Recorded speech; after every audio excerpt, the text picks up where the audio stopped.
سر ہم اپنی decision making skills کیسے بیٹر کر سکتے ہیں؟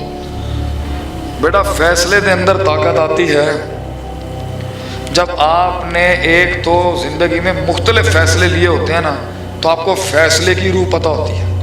ہر فیصلے کا ایک حصہ آپ کے اختیار میں ہے، ایک حصہ اللہ کے اختیار میں ہے. تو جو آپ کے اختیار میں ہے اس کو ہی تحسین اور اچھائی کر سکتے ہیں. اللہ کے اختیار کو نہیں آپ چھیڑ سکتے دادا. اللہ کا اختیار وہی صبر یقین والا ہے، اس سے چینج ہوتا ہے. اپنے اختیار کو صحیح کرنے کے لیے اس راستے پہ چلنے کی سیرت پڑھو، ایکسپرٹ سے بات کرو، اس فن کے ماہرین سے بات کرو، لوگوں سے مشورہ کرو، وشاوروں فی الامر کرو. لوگ جو ہارے اس فیلڈ کے اندر پوچھو. ہماری فیلڈ میں اگر آپ نے آنا ہے تو اب ہم سے پوچھیں نا کہ شیخ صاحب اگر اس فیلڈ کے اندر آنا چاہتے ہیں کہ سانو مسئلہ سانو دسیں گے تمہیں یہ نہ کریں یہ نہ کریں یہ نہ کریں پتر.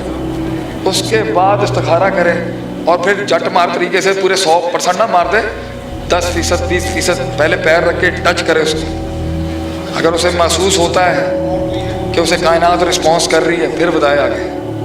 40% کے بعد نہ پھر چرخہ تیز کرتا ہے آدمی، پھر وہ پھرتی پکڑتا ہے اس کی.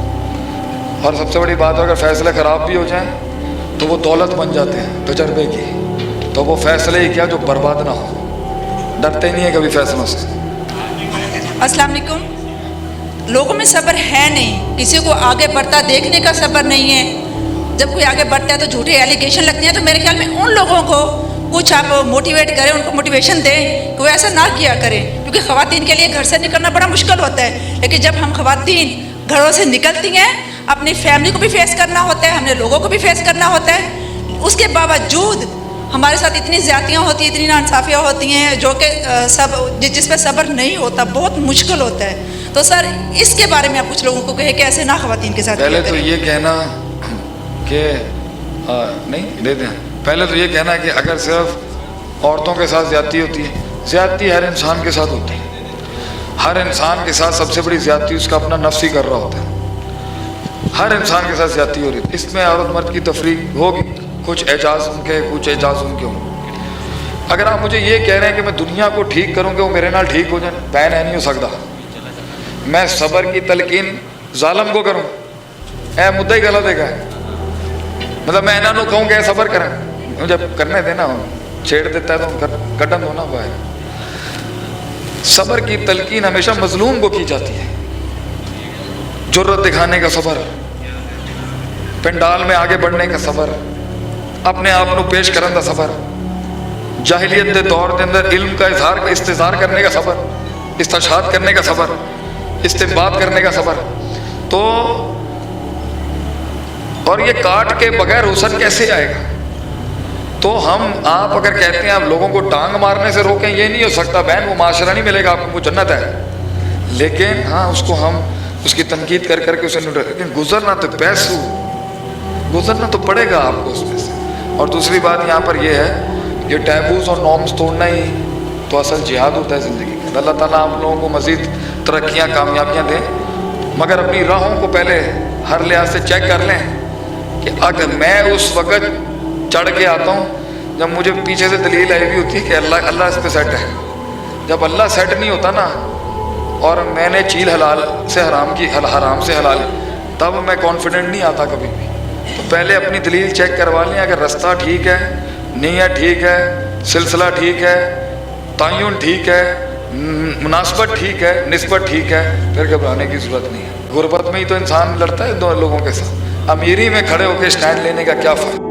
فقیری میں نام پیدا کرے تو بات ہے نا. اللہ آپ کو انشاءاللہ سارے گزرتے پہنے اللہ دونوں حوصلہ حکمت ہے. سر یہ ہے کہ اللہ تعالیٰ کی طرف سے نازل کردہ آزمائش اور عذاب میں فرق کیسے بتا دیں؟ وہ تکلیف جو تجھے کچھ بنا دے، وہ آزمائش وہ عذاب کیسے ہو سکتی ہے؟ وہ تکلیف جو تجھے خوبصورت بنا دے، وہ تکلیف جو تجھے امام بنا دے، وہ تکلیف جو تجھے عاجزی سکھا دے، وہ تکلیف جو تجھے ہمدرد بنا دے، وہ گھر کے مسائل اور مصائب جو تجھے انسان بنا دیں، یہ عذاب کیسے ہو سکتا ہے؟ یہ تو رحم ہے اللہ کا. آزمائش وہ عذاب ہے جس کے بعد تو فرعون بن جائے، جس کے بعد تو بنی اسرائیل بن جائے، جس کے بعد پروڈکٹیوٹی ختم ہو جائے، جس کے بعد تیرے اندر ہمت ٹوٹ جائے، اس کے بعد تم منفی ہو جائے، جس کے بعد تو کالا ہو جائے اندر سے، وہ آزمائش کبھی بھی عذاب نہیں ہوتی جس میں تجھے سوچنے کا موقع مل رہا ہے. اے اللہ دا ٹریننگ دا سیشن ہے، یہ تو گھبرانے نہیں ہے اس کو. چلیے جی اجازت ہے. سر ایک سوال ہے سر میرا نام سید شعیب حیدر ہے. سر پہلے تو میں آپ کی اس جرأت و بہادری پر ہمارے ایک بکر کے پروفیسر جناب ڈاکٹر اشرف کمال صاحب کے 2 اشعار آپ کی شان میں پیش کروں گا کہ میں انصاف پسندوں کی اس قبیل سے ہوں، میں انصاف پسندوں کی ایک قبیل سے ہوں، جو حق پہ ڈٹ گیا اس لشکر قلیل سے ہوں، اور میں یوں ہی دست و گریباں نہیں زمانے سے، میں جس جگہ پہ کھڑا ہوں کسی دلیل سے ہوں. سر میرا سوال جو ہے کہ علامہ اقبال نے نوجوانوں کو اپنے شاہین کے لقب سے نوازا ہے. جب علامہ اقبال کا یہ شاہین اپنی زندگی میں پستی یہ جانب مبذول ہوتا ہے، جب وہ پست ہو جاتا ہے اپنی ذہنی و نفسیاتی صورتحال کی بنا پر، تو وہ کون سا پوائنٹ ہوتا ہے، وہ کون سا نقطہ ہوتا ہے جو اسے متحرک کرتا ہے، وہ اس پستی سے عروج کی جانب گامزن ہو جاتا ہے؟ میں 1 گھنٹہ تقریر کی تھی اس ہوتے، 1 گھنٹہ میں نے اسی نقطے پہ کی ہے. غیرت، سلسلہ، نسبت، تاریخ. غیرت، سلسلہ، نسبت، علم، تاریخ، یہ ایک آدمی کو سٹینڈ کرنے کی ہمت دیتی ہیں کہ میں کوئی چھوٹے جگہ سے تھوڑی آیا ہوں، میں کوئی ہلکے گھر سے تھوڑی آیا ہوں، میرا دین ہلکا تھوڑی ہے. ان العزت للہ جمیعا.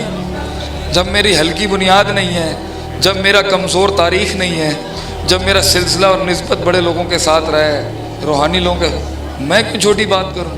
تو اگر اس کے حالات آج خراب ہیں اور وہ شاہین آپ کا پست ہے، سبق یاد دلاؤ اس کو پرانا ماضی کا، کبھی عدالت کا، کبھی امانت کا، کبھی رفاقت کا، کچھ عداوت کا، کچھ ریاضت کا، کچھ سیاست کا، کچھ حماقت کا. انشاءاللہ پھر واپس آ جائے گا. میرا ایک کویسچن جزاک ہے، اللہ خیر. ایک کویسچن جان دو بھائی جان، تھک آخری لاسٹ کویسچن. سر ایک شعر ہے کہ جو دل سے نکلتی ہے اثر رکھتی ہے، پر نہیں طاقت پرواز مگر رکھتی ہے. بہت سارے ایسے motivational speaker, also Islamic speaker بھی ہمیں کنسیڈر کرتے ہیں کہ جو گھنٹوں گھنٹوں تقریر کرتے ہیں، بات سمجھ میں نہیں آتی، آپ 2 منٹ آ کے سمجھاتے ہیں، بات دل میں لگتی ہے. کیا وجہ ہے اس کے پیچھے، راز کیا ہے؟ اللہ دے بندے ہوئے ایک گل کرن والی، میں تو نالائق انسان ہوں، نہیں پتہ میری گل کیوں لگتی ہے لوگ. بہرحال وہ بھی بڑے لوگ نے، کسی کو نیچا نہیں دکھاتے کبھی. بس آپ کے دل، لوگوں کے دل میں پیار ہو، محبت ہو، وہ زہر بھی پی لیں گے آپ کو. وہ پیار لیڈرشپ نے بنانا ہوتا ہے. جزاک اللہ. میری ایک ریکویسٹ ہے انتظامیہ سے بھی، سب سے میں آپ سے ملنا چاہتا ہوں، اور تھوڑا نظم و ضبط کا خیال رکھ لیں. میں آپ سے ملنا چاہتا ہوں، ہم آ رہے ہیں آپ سے ملنے کے لیے.